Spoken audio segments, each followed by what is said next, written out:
Mesdames, Messieurs, bonsoir. Bienvenue à une nouvelle édition de notre programme direct. Aujourd'hui, nous allons passer en revue les derniers événements qui ont marqué ces dernières 24 heures et également nous aurions un débat principal. Aujourd'hui, notre dossier s'avère très important, non seulement pour l'Égypte, mais pour le monde entier. Nous allons parler énergie, gaz naturel et le forum de l'Est de la Méditerranée. Plein d'éléments à découvrir et à analyser ensemble concernant la richesse minérale et gazeuse de l'Égypte et également l'avenir de l'énergie et les projets d'infrastructure concernant ce domaine. Mais commençons tout de suite avec nos nouvelles pour aujourd'hui.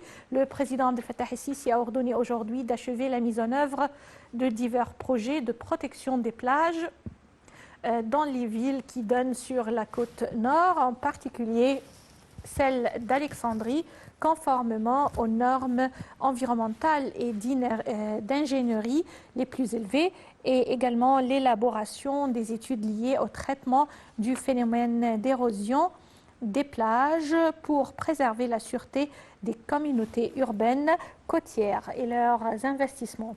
Le chef de l'État a tenu ses propos lors d'une réunion avec le lieutenant général Ahmed Khaled, commandement stratégique et supérieur de l'industrialisation militaire, le général de division Anis Saïd Ahmed, conseiller du président de la République pour la planification urbaine, et Ashraf Atwa, commandant des forces navales, ainsi que le général Ahmed Azizi, président de l'autorité du génie militaire. Également des activités accrues pour le Premier ministre, puisque le Premier ministre, Dr Mostafa Madbouli, a présidé la 8e réunion du comité supérieur chargé de préparer l'accueil par l'Égypte de la conférence des parties à la Convention cadre des Nations Unies sur les changements climatiques, la COP 27. Et également, Monsieur le Premier ministre a souligné une convergence de points de vue égypto-saoudienne dans divers dossiers politiques et économiques d'intérêt commun, et cela lors de la réunion du gouvernement tenue sous sa présidence au siège du Conseil des ministres à la nouvelle capitale administrative. Dr Madbouli a rappelé la visite officielle qu'a effectuée le prince héritier saoudien Mohammed bin Salman bin Abdelaziz en Égypte, ajoutant qu'elle s'inscrivait dans le cadre des relations historiques liant les deux pays frères. Le Premier ministre a fait état des directives données au gouvernement par Monsieur le Président Abdel Fattah el-Sisi pour préparer un ensemble d'opportunités d'investissement, et cela pour coopérer avec les investisseurs saoudiens. Dans le même contexte, Dr Madbouli a salué la signature de 14 accords avec la partie saoudienne, avec des investissements s'élevant à environ 7,7 milliards de dollars. Le chef du gouvernement a également apprécié les déclarations du ministre saoudien de l'investissement, au cours desquelles il a loué le processus du développement économique accompli en Égypte sous la direction du président Abdel Fattah el-Sisi.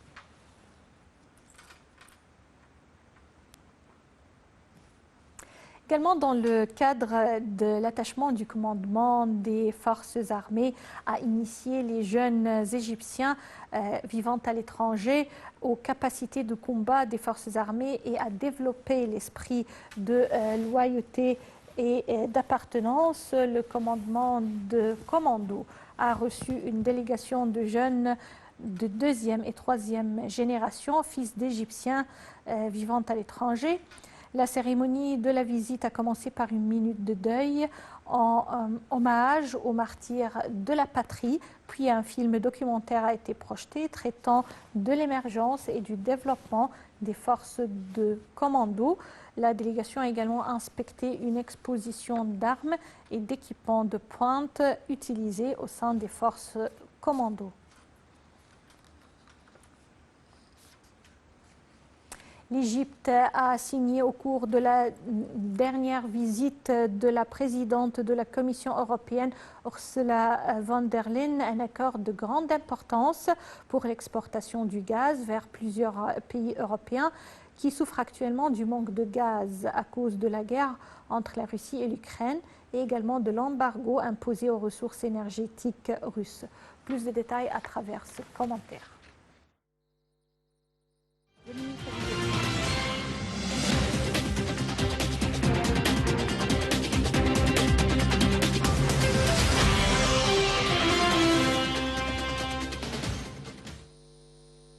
Le ministre du Pétrole et des Ressources minérales, Tarek El Molla, a affirmé que l'Égypte disposait d'une infrastructure solide qui pourrait être liée aux champs gaziers dans la région. L'Égypte entretient de bonnes relations avec les partenaires de la Méditerranée orientale, a dit El Molla, faisant état de la forte volonté de l'entreprise mondiale Chevron Corporation d'élargir ses activités d'exploration en Égypte durant la prochaine période. El Molla a tenu ses propos lors d'une réunion avec le chef de la société mondiale Chevron, Mike Wirth, pour examiner les moyens de renforcer la coopération conjointe et les activités de la société dans le domaine de la recherche et de l'exploration à la lumière de son retour à opérer dans ce domaine. Il est à noter que la société Chevron participe via ses investissements à la recherche du gaz en Méditerranée occidentale dans des régions au nord de Sidi Barrani, Nerges au nord de Dabra et dans la zone 1 en mer Rouge.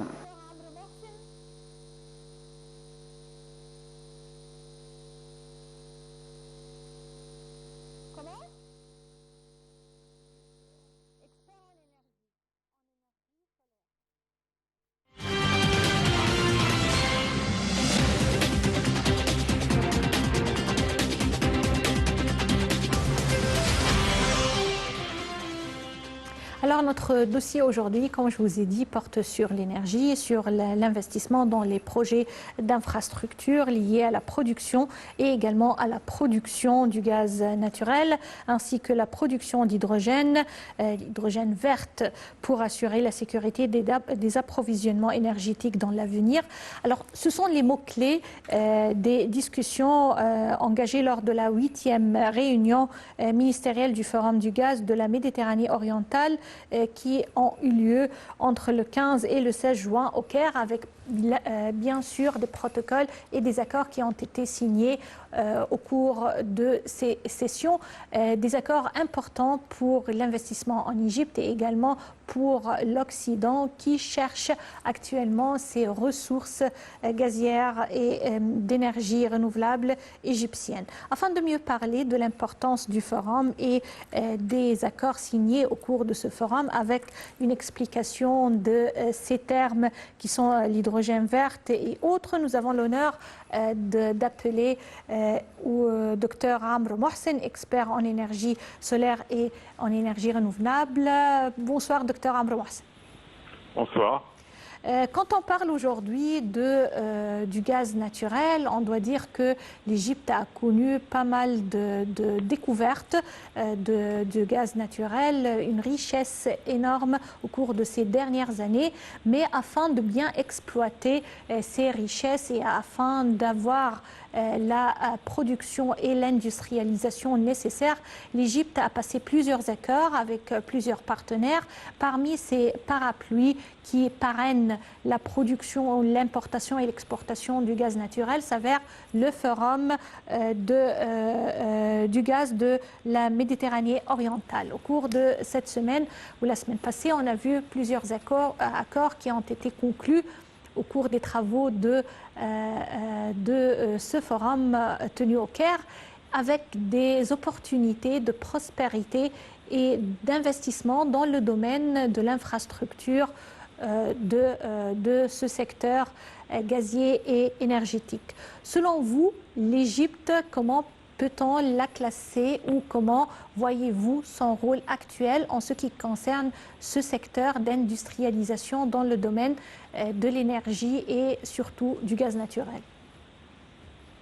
Vous savez, l'Égypte a déjà commencé à tourner les yeux de tout le monde vers la Méditerranée orientale depuis les années 60.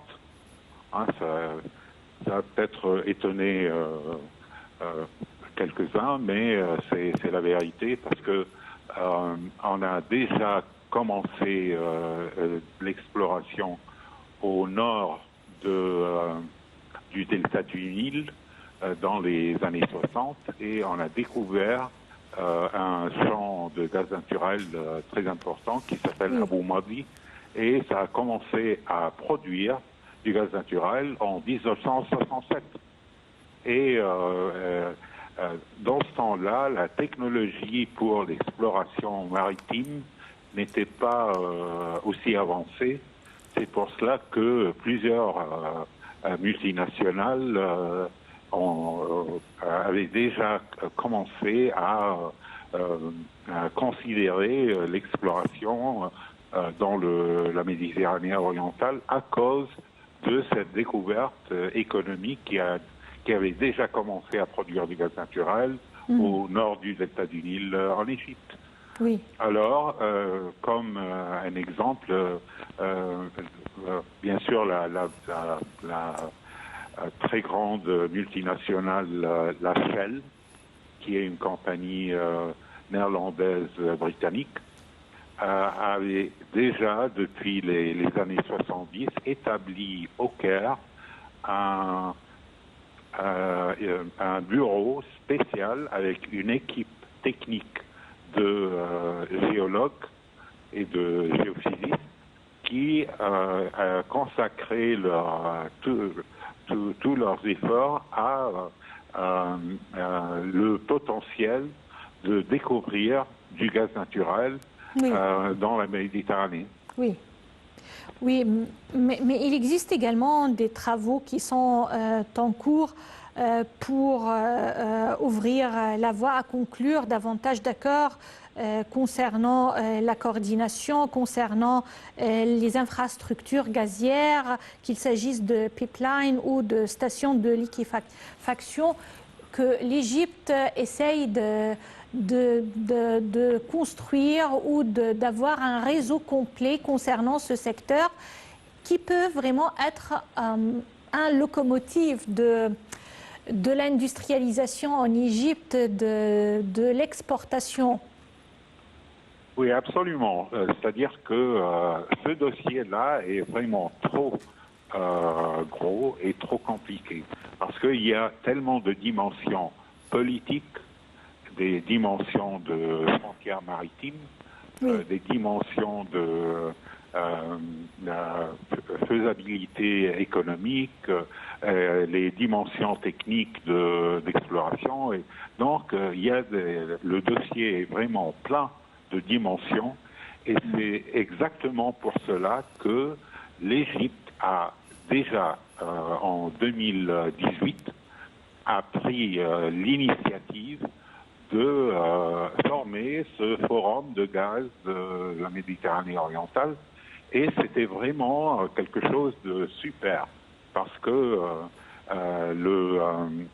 ce forum est basé au Caire. L'Égypte préside le forum.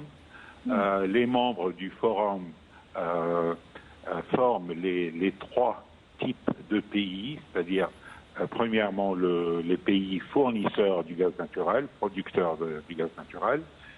Deuxièmement, les pays de passage des pipelines. Et troisièmement, bien sûr, les pays qui ont besoin d'acheter et d'utiliser ce gaz naturel. Comme l'Union européenne actuellement. Oui, voilà, c'est-à-dire que c'est une initiative égyptienne en 2018, ça a déjà démarré le 1er janvier 2019 et ça a commencé avec 7 pays et 2 observateurs. Les observateurs sont la Banque mondiale et les États-Unis. Et ça vous montre l'importance de ce forum. Tout le monde a bien voulu avoir partie de cette forum. Et en 2021, la France a demandé de rejoindre. Oui. Et on a accepté ça. Et maintenant, la France fait partie du forum. C'est vrai. Docteur Amr Mohsen, en s'apprêtant à accueillir la COP 27 chargée de parler de l'avenir du réchauffement climatique, de l'environnement, de la biodiversité, de tout ce qui est écologique, on entend parler de cette production d'hydrogène verte. L'Égypte a adapté ce terme et également cette théorie. Elle est maintenant parmi les pionniers dans ce domaine en Afrique. Parlez-nous un peu de cette production d'hydrogène verte et comment l'Égypte a pu réaliser des pas sur la voie de cette production. D'accord. Vous savez qu'une des conditions très importantes pour n'importe quel fuel, c'est comment transporter ce fuel de la région où ça a été produit jusqu'à la région de consommation. Et on voit ça bien avec le gaz naturel, avec le pétrole brut et tout ça. Et l'hydrogène offre une solution. Parce que, par exemple, si vous avez une grande centrale solaire au sud de l'Égypte, comme Bin Ben, qui produit de l'électricité propre, si vous voulez exporter cette électricité propre à l'Europe, dans son état d'électricité, il faut avoir des câbles. Oui. Alors, les câbles, c'est pour des milliers de kilomètres et tout ça, c'est un peu compliqué et ça coûte beaucoup de sommes d'argent. Donc, si jamais vous convertissez cette électricité propre produite, par exemple, dans le sud de l'Égypte, en hydrogène vert, c'est-à-dire hydrogène propre, transmettre cet hydrogène au marché en Europe, c'est beaucoup plus facile et ça coûte moins cher. Okay. Donc, c'est pour cela que l'Égypte prend des initiatives entre les autres pays pour devenir une source très importante d'hydrogène vert pour l'exportation aux pays consommateurs, spécialement en Europe. Oui. Docteur Amr Mohsen, vous êtes expert en énergie solaire et énergie renouvelable. Je vous remercie infiniment pour ces explications. Et on continue, chers téléspectateurs, avec nos commentaires concernant toujours ce dossier important de gaz naturel et du forum du gaz de la Méditerranée orientale. Avec ce commentaire, le ministre du pétrole et des ressources minérales, Tariq Al-Molla, s'est entretenu avec le chef de la Société mondiale Chevron, Mike Wirth. On a vu ça pour examiner les moyens de renforcer la coopération conjointe et les activités de la société dans le domaine de la recherche et de l'exploration et également, bien sûr, au cours des travaux du Forum du gaz, plusieurs accords ont été signés concernant l'exportation et également l'industrialisation dans le domaine gazier. Plus de détails à travers ce commentaire.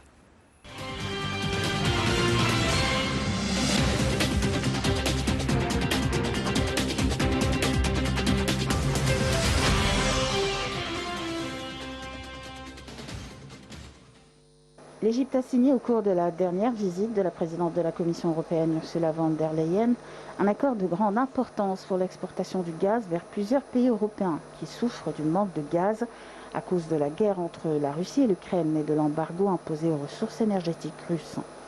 Il y a quelques jours, Bloomberg a publié un rapport dans lequel figurait l'embauche de l'accord précisant que le gaz sera liquéfié dans les grandes usines récemment construites en Égypte.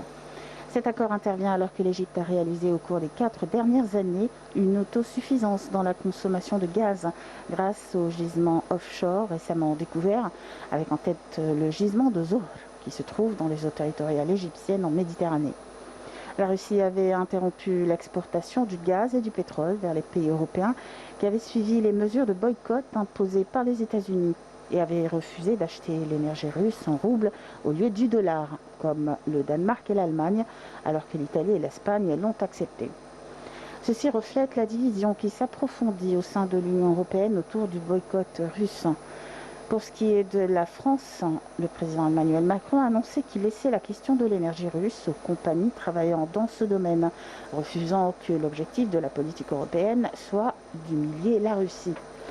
L'Égypte avait enregistré une croissance continue de la production du gaz naturel ainsi qu'une augmentation de l'exportation qui a atteint 4 milliards de dollars au cours du premier trimestre 2022, soit la valeur des exportations égyptiennes de gaz pendant toute l'année précédente. Dans ce contexte, l'Égypte a déployé de grands efforts au cours des dernières années pour la délimitation de ses frontières maritimes et a signé plusieurs accords pour la prospection du gaz avec la compagnie italienne Eni ainsi qu'avec d'autres grandes compagnies européennes. Les observateurs internationaux sont d'ailleurs unanimes sur le fait que l'Égypte est bien placée pour devenir parmi les plus grands exportateurs de gaz liquéfié au monde.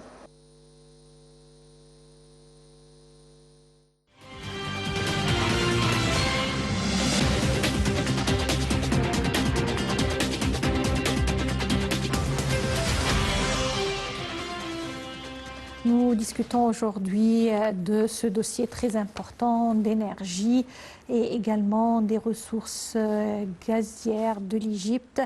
Nous parlons de l'industrialisation de l'infrastructure gazière, de l'exportation du gaz naturel égyptien, ainsi que des accords qui ont été signés au cours des dernières activités du Forum du gaz de l'Est de la Méditerranée, afin de mieux parler de l'importance de l'Égypte sur le plan mondial actuel de l'énergie. Nous avons contacté par téléphone Dr Raouf Ghafar, expert en économie. Bonsoir, Dr Raouf Ghafar. Bonsoir. Alors, on parle de ce dossier très important, celui de l'énergie. On doit dire qu'il y a une baisse prévue des approvisionnements mondiaux qui a incité des responsables européens à chercher avec l'Égypte ainsi que d'autres dirigeants l'opportunité ou les opportunités d'investissement dans le domaine surtout d'hydrogène vert. L'Égypte a le potentiel pour devenir un leader dans la production et l'exportation d'énergie renouvelable. Et comme on a vu au cours de notre appel téléphonique avec Dr Amr Mohsen, l'hydrogène vert est le moyen afin de transférer, exploiter et exporter l'énergie renouvelable de l'Égypte vers les pays de l'Union européenne. Je voudrais que vous me parliez un peu de l'importance économique actuelle de l'Égypte concernant l'infrastructure énergétique et également gazier sur le plan international, surtout pour l'Union européenne. Bon, on parle un petit mot sur l'énergie renouvelable et propre, etc., dont l'hydrogène est une... disons, un élément très, très, très important. Et ça va venir, nous développons maintenant une certaine technologie pour la production et j'espère que d'ici quelques années, nous serons un des pionniers dans cette direction. Le monde a souffert beaucoup de la pollution, des émissions, etc. Donc, il faut se diriger vers l'énergie propre et certainement l'hydrogène fait partie de cette direction. On retourne au dossier de gaz. C'était vraiment une idée géniale d'installer les deux unités de liquéfaction de gaz au bord de la mer Méditerranée. C'était une vision vraiment intelligente. Mais maintenant, à cause de la crise qui a eu lieu entre l'Ukraine et la Russie, comme vous l'avez bien dit, l'approvisionnement de gaz en provenance de la Russie vers l'Europe occidentale a diminué. Et dans certains pays, ça a complètement cessé, vu les différences politiques, etc. Alors tout le monde a eu recours à le hub de l'énergie dans l'Est méditerranéen et ont commencé à penser sérieusement comment compenser le manque de gaz par le gaz qui existe dans cette région.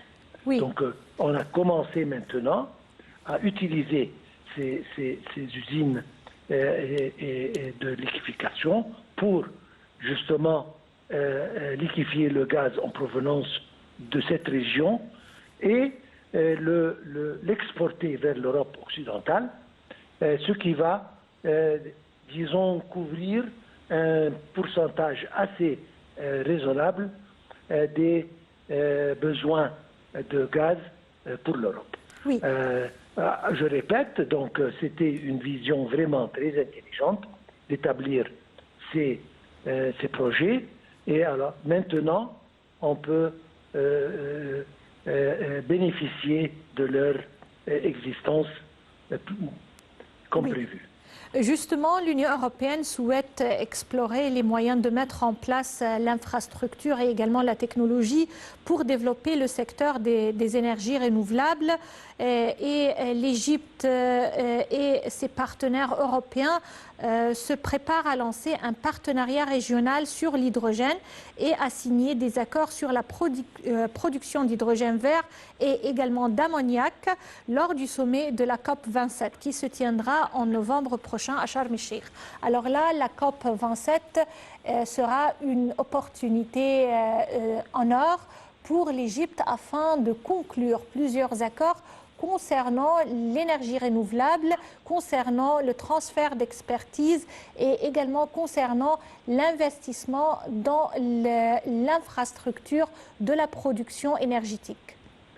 Il faut comprendre une chose importante, c'est-à-dire pour choisir l'Égypte comme pays qui va ôter le COP27, ça ne vient pas par hasard. Oui.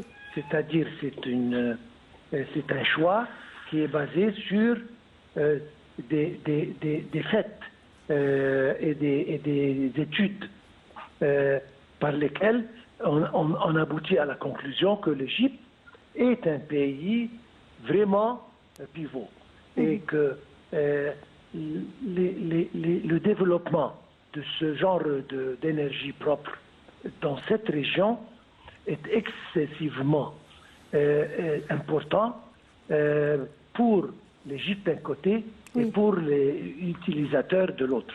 Donc c'était important et c'était intelligent de choisir l'Égypte pour ôter le COP27 et pour commencer, comme vous avez dit, un partenariat entre l'Union européenne comme très grand utilisateur d'énergie et l'Égypte comme un producteur très promettant de l'énergie propre et établir une situation gagnante des deux côtés.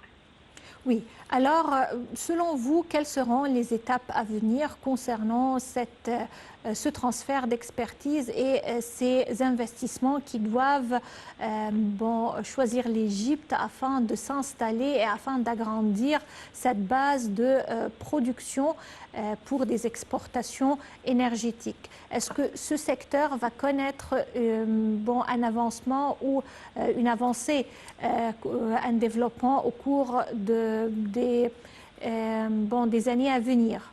Absolument. Ça va témoigner un développement et un avancement très grand.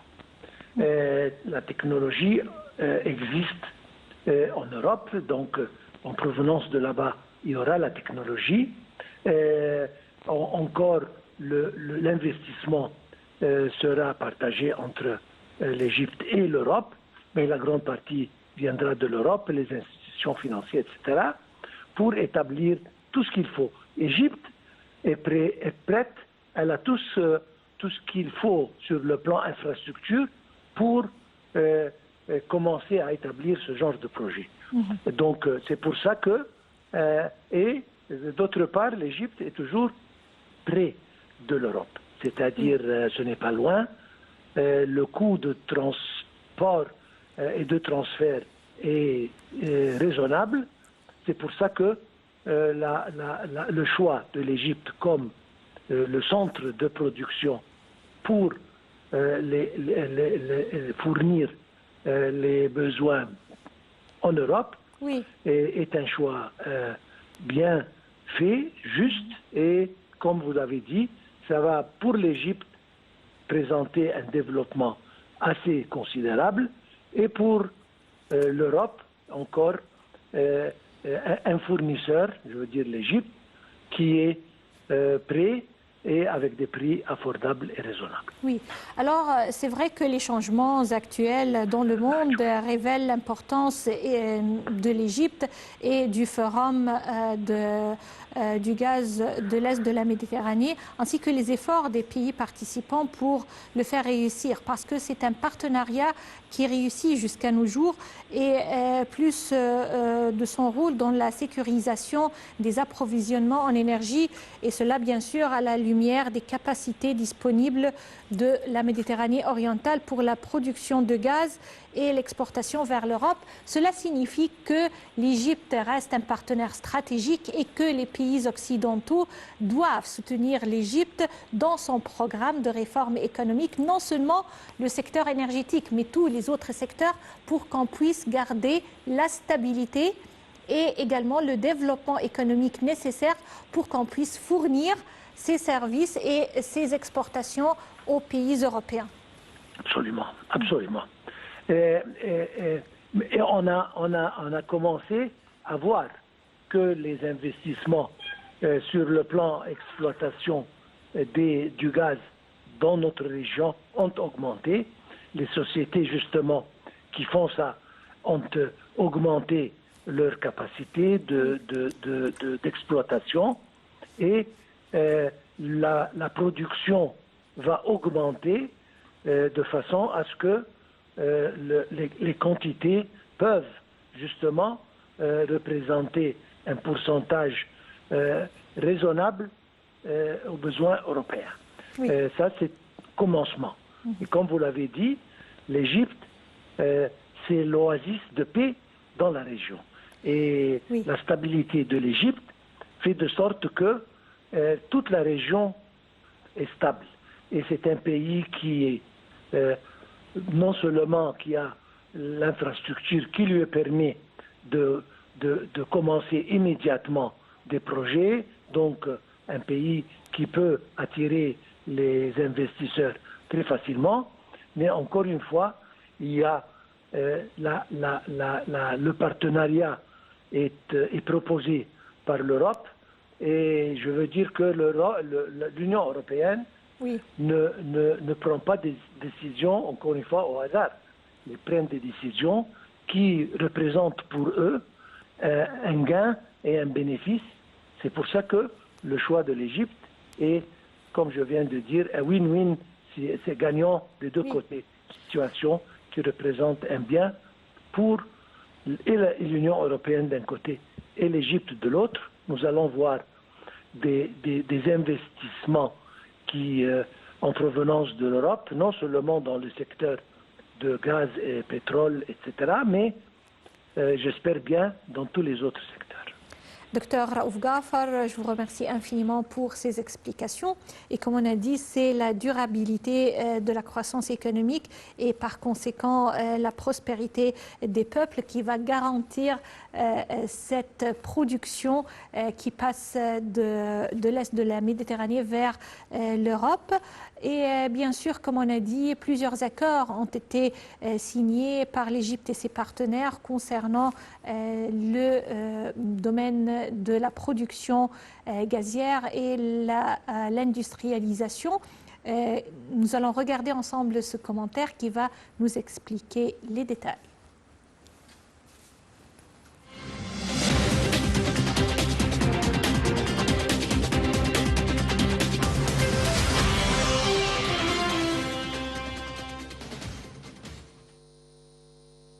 L'investissement dans les projets d'infrastructures liés à la production et à l'exportation de gaz naturel, ainsi que la production d'hydrogène verte pour assurer la sécurité des approvisionnements énergétiques dans l'avenir.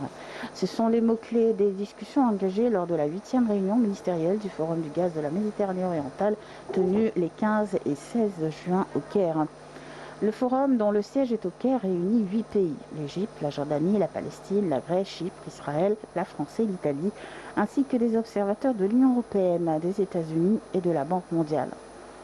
L'Égypte est le seul pays parmi les membres du forum à posséder une infrastructure de liquéfaction de gaz naturel. Pour profiter des capacités de liquéfaction en Égypte et réaliser l'objectif de l'Union européenne de réduire sa dépendance sur le gaz russe, un mémorandum a été signé le 15 juin lors de la réunion ministérielle du Forum par le ministre égyptien du pétrole et des ressources minérales Tarek El Molla, la commissaire européenne de l'énergie Kadri Simpson et la ministre israélienne de l'énergie Karine El-Haror. Selon l'accord cadre, Israël va exporter du gaz vers l'Égypte qui possédera sa liquéfaction dans les 2 sites de production de gaz naturel liquéfié situés à Damiette et Etkou pour ensuite le réexporter vers l'Europe. Par la signature de cet accord, nous travaillerons sur la livraison stable de gaz naturel à l'Union européenne depuis la région de la Méditerranée orientale. Cela contribuera ainsi à la sécurité énergétique de l'Union européenne et nous construisons des infrastructures adaptées aux énergies renouvelables, l'énergie du futur, a annoncé Ursula von der Leyen, présidente de la Commission européenne, après avoir assisté à la cérémonie de signature. Le ministre égyptien du pétrole a annoncé après la signature du mémorandum que les 3 parties n'ont pas discuté ensemble des quantités de gaz qui seront exportées vers l'Europe. Ce mémorandum n'est qu'une ombrelle sous laquelle les entreprises en Égypte et en Israël peuvent conclure des accords d'exploration, de production et d'exportation de gaz au continent européen. L'objectif est de faciliter les procédures nécessaires à installer ces investissements dans l'avenir, a-t-il expliqué, en ajoutant que le mémorandum contribuera aussi à encourager les entreprises internationales à accélérer le développement et la production des ressources gazières de la Méditerranée orientale pour aboutir enfin à la sécurité énergétique.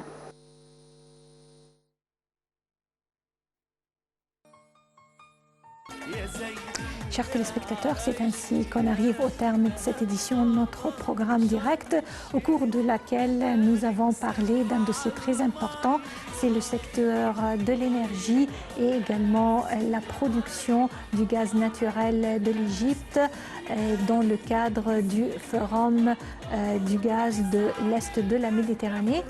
Un avenir prospère pour l'Égypte concernant ce domaine, ce secteur d'énergie, que ce soit l'énergie propre ou renouvelable et la production du gaz naturel. Merci pour votre attention et à la prochaine édition et une nouvelle équipe. Au revoir.